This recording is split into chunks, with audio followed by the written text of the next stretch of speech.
Kalau kita ngomongin nama besar kayak P. Diddy atau yang nama aslinya Sean Combs, kayaknya udah pada kenal lah ya. Apalagi kalau lo ngikutin dunia hip hop tahun 90-an, pasti familiar banget sama perseteruan East Coast versus West Coast. Konflik berdarah yang bikin dua ikon yaitu Tupac Shakur dan The Notorious B.I.G.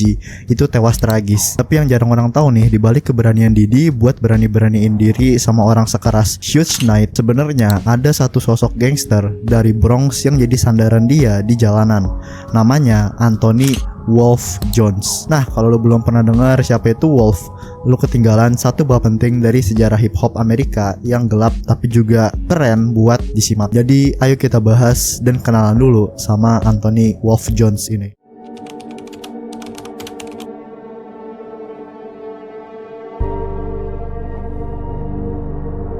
Anthony lahir tanggal 20 Februari 1965 di Bronx, New York. Ayahnya itu ninggalin keluarga pas dia masih kecil, dan ibunya yang kerja sebagai guru itu harus banting tulang buat ngurusin Wolf dan dua adiknya. Di jalanan Bronx, orang-orang tuh sering bilang dia ini dapat julukan Wolf karena keberaniannya yang kagak ada lawan. Tapi sebenarnya bukan karena itu. Nama Wolf itu justru datang gara-gara dia mirip sama karakter dari acara anak-anak yang populer banget di era 60-an. Lucu juga ya, gangster serem tapi julukannya dari kartun, dari acara anak-anak gitu. Wolf ini deket banget sama adiknya yaitu Terrence, yang juga punya julukan sendiri yaitu Little Wolf. Bareng adiknya dan anak-anak tongkrongan dari kompleknya, mereka tuh bikin geng jalanan yang mereka kasih nama The Valley Mob. Dari awalnya cuman kumpulan bocah komplek, geng ini lama-lama makin disegani di Bronx dan nama mereka mulai naik daun di jalanan. Tapi yang bikin unik, walaupun udah aktif di jalanan, Wolf itu ternyata anaknya pinter loh. Dia ini rajin sekolah, bahkan bisa lulus SD terus lanjut ke SMA Harry Truman, dan abis itu kuliah di Bronx Community College. Keren kan? Agak salut ya kan? Gangster tapi pinter gitu. Sambil kuliah dia juga kerja bangunan buat bantu keuangan. Tapi ya lu tau lah, kerja begitu kan gak seberapa cuannya ya. Makanya Wolf tetap jalanin bisnis sampingannya, yaitu balik lagi ke jalanan bareng The Valley Mob. Nah di sini nih mulai ribet. Mereka tuh punya masalah sama geng lain, dan akhirnya Wolf ditangkap polisi gara-gara kasus percobaan pembunuhan. Dia tuh harus nginep dulu di balik jeruji dan baru bisa keluar sekitar tahun 1993. Tapi sebelum dia masuk penjara, ternyata dia ini udah kenal sama sosok rapper muda yang waktu itu baru mulai naik daun. Siapa lagi kalau bukan Sean Combs, si P. Diddy itu. Diddy dan Wolf ini jadi deket, dan sejak saat itu Wolf jadi semacam pengawal, penjaga, dan koneksinya ke jalanan buat Diddy. Bisa dibilang tanpa Wolf mungkin Diddy ini gak bakal seberani itu berdiri di tengah konflik panas hip hop waktu itu, karena di belakang layar ada Wolf yang siap turun tangan langsung kalau situasinya makin panas. Pas Anthony Wolf Jones ini keluar dari penjara, dunia di luar itu udah berubah jauh banget. Diddy yang dulu masih ngerintis sekarang udah jadi salah satu talenta paling menjanjikan di dunia hip hop. Awalnya si Diddy ini kerja di Uptown Records, tapi karena ada gesekan sama pihak manajemen, dia mutusin buat cabut dan bikin jalan sendiri. Awalnya sih berat gitu perjuangannya si Diddy ini. Untungnya dia kagak sendirian. Teman-temannya dari Bronx termasuk si Wolf ini siap dukung dan bantuin bangun mimpi dia. Tahun 1991, Diddy resmi ngediriin label rekaman sendiri yang namanya pasti lo udah denger. Apalagi kemarin ngomongin soal kasus Diddy yang rame, itu pasti labelnya sedikit-sedikit disenggol, yaitu namanya Bad Boy Records. Gak butuh waktu lama, label ini punya bintang utama yang namanya sampai sekarang masih dianggap legenda, yaitu The Notorious B.I.G. atau yang biasa kita panggil Biggie Smalls. Di sisi lain, Wolf yang baru bebas juga kagak mau buang-buang waktu. Dia langsung joinan bisnis bareng sahabatnya yaitu Buck Angel, dan mereka bikin perusahaan event organizer yang punya nama super nyentrik yaitu Naked Ass. Iya bre, lu kagak salah denger, Naked Ass. Mereka ini kerjaannya ngatur event-event atau pesta-pesta heboh di sepanjang East Coast. Tapi ya namanya juga dunia malam gitu ya, gosip-gosip juga ikut numpang lewat. Banyak yang bilang bisnis itu cuman tameng buat dagang kokain. Tapi ya siapa kan yang bisa buktiin juga. Dan gak cukup cuman bikin pesta, Wolf dan kawan-kawannya akhirnya mutusin buat invest duit mereka ke labelnya si Diddy ini. Dan langsung aja tuh duit mereka muter balik cepet banget. Soalnya Biggie dan Craig Mack itu bener-bener ngangkat nama Bad Boy Records sampai jadi bahan obrolan di mana-mana, dari lorong-lorong Bronx sampai radio-radio top saat itu. Tapi kesuksesan itu juga punya harga bre. Di saat Bad Boy Records ini makin naik daun, permusuhan antara East Coast dan West Coast itu makin memanas. Situasi jadi kayak api dalam sekam, tinggal nunggu meledak aja. Dan Didi sebagai wajah utama dari East Coast itu jelas jadi salah satu tokoh sentral di dalam konflik itu. Sementara itu Wolf makin dalam perannya. Dia ini bukan sekedar teman jalan lagi, tapi kepala keamanan pribadi buat Didi dan Bad Boy Records. Dengan reputasinya di jalanan, Wolf ini punya aura yang bikin orang mikir dua kali sebelum macem-macem. Dia bukan tukang ribut asal-asalan, tapi kalau udah nyentuh orang-orang yang dia jaga, dia bakal jadi serigala beneran. Terus tragedi besarnya pun terjadi. Tanggal 30 November 1994, Tupac lagi nongkrong di Quad City Studios. Niatnya tuh mau rekaman biasa, tapi pas dia masuk lobi, 3 orang bersenjata itu udah nungguin. Tanpa banyak basa-basi, tembakan dilepas dan Tupac kena 5 peluru. Gila gak sih? 5 peluru itu bukan main-main, bre. Tapi hebatnya, dia selamat. Abis kejadian itu, Tupac langsung nuduh Haitian Jack, gangster asal Brooklyn yang emang udah punya nama serem di jalanan. Tapi dia juga nuduh gengnya Bad Boy Records, termasuk Wolf dan Didi, karena nggak ngasih tahu dia sebelumnya soal kemungkinan serangan itu. Katanya Tupac awalnya emang mau tanda tangan kontrak sama Bad Boy, tapi dia mutusin buat ngebatalin di menit terakhir. Dan buat sebagian orang, keputusan itu dianggap kayak pengkhianatan mungkin sama Bad Boy Records. Jadi asumsinya Tupac, Bad Boy Records jangan-jangan nih yang ngatur pembunuhan dan penembakan itu. Jadi di titik itu bukan cuma soal label dan lagu lagi, tapi ini udah jadi urusan harga diri, loyalitas, dan darah. Pas Tupac udah masuk penjara, dia tuh sempat ngasih wawancara yang isinya ngebakar suasana. Dia tuh janji bakal ngeladenin Didi setelah bebas nanti. Dan emang bener aja, pas dia keluar bulan Agustus 1995, bara yang tadinya cuma nyala pelan mulai berubah jadi api besar. Drama antara Didi dan Suge Knight, si bos besar dari Death Row Record, itu makin panas dan susah dimatiin. Tapi tunggu bentar, jangan asal ngejudge. Banyak yang ngira Didi ini sama si Knight itu udah benci-bencian dari awal ketemu, kayak musuh bebuyutan gitu. Padahal kenyataannya nggak sesimpel itu. Justru dulu mereka sempat akrab banget. Dan tahu nggak siapa yang ngenalin Didi ke Suge Knight? Bukan orang sembarangan, yaitu si Anthony, yang jadi jembatan antara dua raksasa label ini. Dulu hubungan mereka tuh nyantai banget. Suge bahkan kadang datang jemput si Didi ini langsung di bandara tiap kali Didi datang ke Los Angeles buat urusan bisnis. Bayangin aja, udah kayak kawan lama, udah kayak sahabat lama yang ngasih sambutan hangat gitu.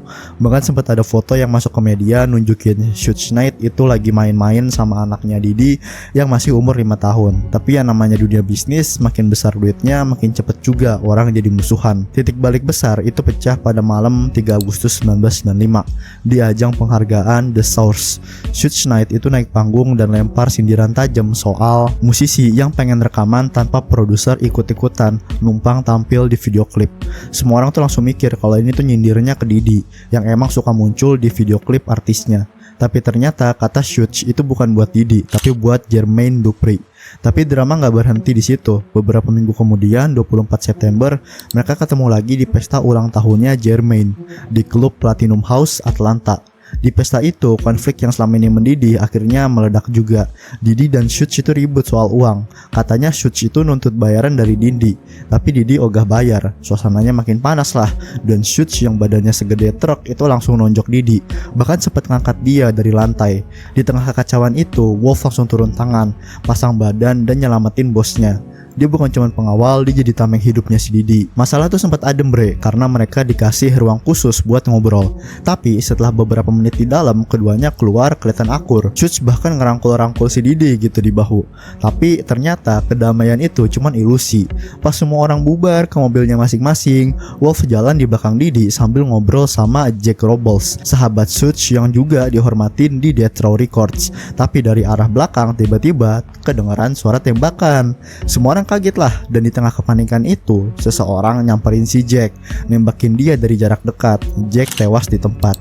Wolf langsung jadi tersangka utama, tapi polisi nggak bisa buktiin apa-apa, nggak ada saksi, nggak ada bukti kuat.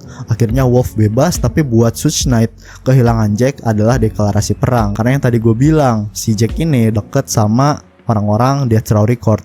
Isu beredar tuh kalau Suge ini manggil bala bantuan dari geng Bloods buat balas dendam. Di sisi lain, Didi juga manggil pasukannya sendiri, yaitu Eric Von Zip, orang Harlem yang punya koneksi ke Southside Crips, yang kemudian jadi bodyguard Biggie Smalls dan ayah baptis anaknya. Perang label berubah jadi perang geng. Di bulan Desember, grup The Dog Pound lagi nyuting video klip di Brooklyn. Tiba-tiba Biggie iseng nelpon stasiun radio lokal ngasih tahu lokasi syuting mereka. Mereka kira Biggie Smalls ini cuma ngajak fans datang, tapi nggak lama kemudian lokasi itu diberondong peluru.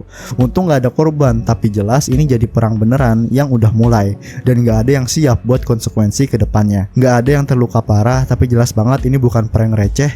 Siapa yang nembak nggak pernah terungkap juga. Tapi itu makin nunjukin bahwa perang ini jadi makin brutal, makin gak bisa dikontrol. Lirik lagu pun jadi ajang lempar sindiran, ejekan, dan ancaman terselubung. Tapi di permukaan semuanya masih kelihatan biasa aja. Sayangnya yang seperti kita kira itu semua cuman ketenangan sebelum badai. Tanggal 7 September 1996 Tupac Shakur ditembak di Las Vegas. 4 peluru nembus tubuhnya dan beberapa hari kemudian dia meninggal dunia. Dunia hip hop langsung berduka dan semua mata langsung tertuju ke konflik yang makin gak jelas arahnya. Tapi tragedinya belum kelar. 6 bulan bersulang, 9 Maret 1997, giliran Biggie Smalls yang ditembak mati di Los Angeles. Waktu itu dia datang buat syuting video klip dan promosiin album barunya yang judulnya makin ironis, yaitu Life After Death. Tapi justru di momen itu hidupnya direnggut dan dunia kehilangan satu lagi raksasa musik. Sejak awal Anthony udah nolak keras rencana Biggie ini buat pergi ke Los Angeles. Dia ngerasa itu langkah yang terlalu beresiko. Ibarat ngasih kesempatan ke pembunuh buat nembak target yang lagi buka pintu rumah sendiri. Apalagi kan karena yang tadi gue bilang, suasana perangnya ini makin panas. Tapi masalahnya Diddy gak ngedengerin si Wolf ini dan ngebolehin Biggie buat ke Los Angeles. Dan lu tahu kan, di dunia kayak gini satu keputusan itu bisa jadi penyesalan seumur hidup. Yang bikin makin panas, muncul juga rumor gila kalau katanya Diddy sendiri itu mungkin terlibat dalam kematiannya si Biggie ini. 2 minggu sebelum Biggie meninggal, Diddy itu sempat ngebeli hak atas album-albumnya Biggie dengan harga yang konyol, dengan harga yang murah, yaitu cuma $200.000, angka yang jauh banget dari nilai sebenarnya. Dan katanya Diddy ini juga nggak senang karena Biggie ini mulai main dua kaki, yaitu dia ini ngatur kesepakatan di luar kontrak dengan Bad Boy Records. Biggie sendiri udah punya rencana gede, dia pengen bikin label rekamannya sendiri, tapi mimpi itu nggak pernah sempet jadi kenyataan. Walaupun begitu, versi yang paling banyak dipercaya orang adalah bahwa kematian Biggie itu adalah balas dendam dari Death Row Records atas tewas Jack Robles yang tadi, teman dekatnya si Suge Knight yang ditembak waktu itu. Dan lo bisa bayangin setelah kejadian itu hubungan antara Anthony dan Diddy ini mulai retak. Wolf ngerasa Diddy ini keras kepala, nggak ngedengerin peringatannya dia, dan akhirnya kehilangan orang penting karena keputusannya sendiri. Tapi meskipun ada ganjelan di hatinya, si Wolf ini tetap loyal. Dia bukan tipe yang bakal berkhianat. Apapun yang terjadi, dia masih berdiri di belakang Bad Boy Records. Seiring Bad Boy Records makin besar, Diddy itu mulai masuk ke dunia bisnis lain. Dari fashion lewat San John sampai restoran eksklusif Justin's. Saat cabang Atlanta dibuka, Diddy minta Wolf jaga keamanannya. Dan dari situlah Wolf makin sering stay di selatan. Di sana dia kenal sama dua sosok yang bakal ngubah hidupnya, yaitu Mitch dan Terry Flenory, pendiri Black Mafia Family atau BMF. Tapi saat Wolf ini makin sibuk di Atlanta, Diddy malah bikin masalah di New York. Malam 27 Desember 1999 di klub malam bersama Jennifer Lopez, Jamal Barrow, dan Wolf, Diddy itu ribut sama gangster Brooklyn bernama Matthew Allen. Allen ngelempar gepokan uang ke mukanya Diddy. Dan di situ mulailah langsung chaos. Tembakan pecah, seorang pengunjung juga ada yang kena, dan Wolf buru-buru kabur bareng rombongan. Tapi baru beberapa blok mereka dicegat polisi. 4 orang ditangkap, yaitu Diddy, J-Lo, Jamal, dan Wolf. Tuduhannya berat bahwa senjata ilegal dan nyoba nyogok polisi. Karena si Wolf ini punya catatan lama, dia tuh bisa kena seumur hidup. Tapi Diddy butuh si Wolf, dan akhirnya Jamal Barrow yang dikorbanin. Selama proses hukum, Diddy bahkan gak ngomong atau bantuin Jamal sedikit pun. Satu-satunya yang berdiri buat Jamal ya si Wolf. Akhirnya Jamal dihukum 10 tahun, sementara Diddy dan Wolf ini bebas. Tapi sejak itu Diddy mulai jaga jarak dari semua yang berbau gangster. Dan Wolf pun berpikir kalau dia ini mau cabut dari Bad Boy Records, beneran cabut.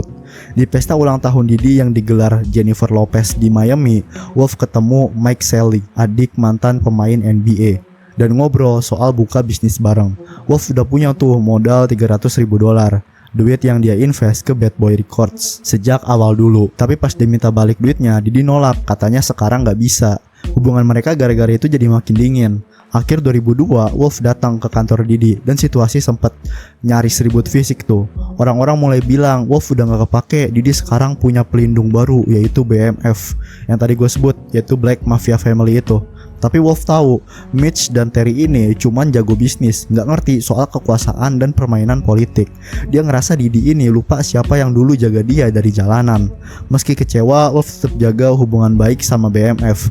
Di tahun 2003 dia ngadain pesta di rumahnya di Atlanta, dan Mitch serta Terry itu datang. Di pesta itu, Wolf minta tolong ke Mitch buat bantuin temennya dari Brooklyn yang baru keluar penjara. Permintaan kecil yang ternyata kelak bakal jadi awal dari akhir hidupnya. Malam 11 November 2003, Chaos Club di Atlanta rame banget, jadi titik kumpul para elit dunia malam, termasuk Wolf dan Mitch Flannery dari BMF. Di tengah hiruk-pikuk itu, Wolf ketemu lagi sama mantan pacarnya yang katanya lagi hamil anaknya. Tapi malam itu dia gandengan sama Mark Eric Welly, orang luar BMF yang punya relasi bisnis sama keluarga Flannery. Wolf yang udah mabuk berat langsung terbakar emosi dan maksa narik si cewek keluar dari klub. Anak-anak BMF nggak tinggal diem, mereka ngeroyok si Wolf ini dan temennya, Lamont Gertman, sampai babak belur lalu diusir dari klub. Tapi Wolf nggak selesai di situ. Dia dan Gertie ini nunggu di parkiran nungguin Mitch dan rombongannya keluar. Begitu pintunya kebuka, tembakan langsung meledak.